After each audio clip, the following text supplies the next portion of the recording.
masaya tayo ngayon kasi dumating yung in-order nating tools galing na sa Timo. Pang-lock siya ng timing ng Ford, Mazda, ganyan. Tingnan natin, i-unbox natin kung gaano siya kaganda. Ito siya, nakakarating lang. Mainit-init pa to. Ayan. Ayan. Mura lang siya. So, total cost niya is Total cost niya is 141, 142 ganyan. So ito siya. Nabayaran ko lang sa COD niya is 141. Yan. So mag-unbox tayo. Kakalagay ko lang ng app kasi mga hulog yung mahulog-hulog yung mga niya. Slide. Taran!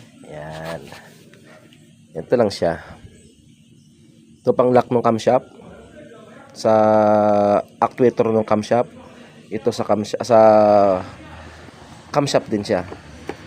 Camshaft shafting niya mismo. So ito yung mga tornilyo natin. Sa crankshaft na nilalagay yan. Yung maliit, may mahaba. So ang alam ko dito, camshaft din to eh. Pero ibang design naman siya. Sa ibang design ng camshaft. Yan. Yan yung seat niya. Mayroon siyang pin. Yan.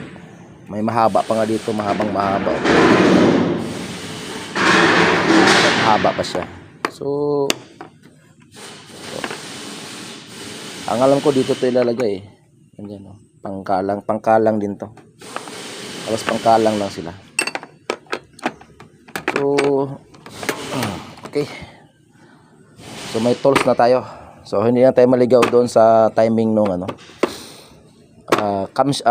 Ford, pati ata Chevrolet Cruze kaya din ito. Mga Sonic ganyan. Sonic kaya din ito. Chevrolet Cruze, Sonic, Ford 1.6 to eh. In-order ko. So ito. Ito na yung gamit natin. I-update ko lang yung gagawa tayo ng video nito pag may Ford tayong titirahin. Yan lang muna.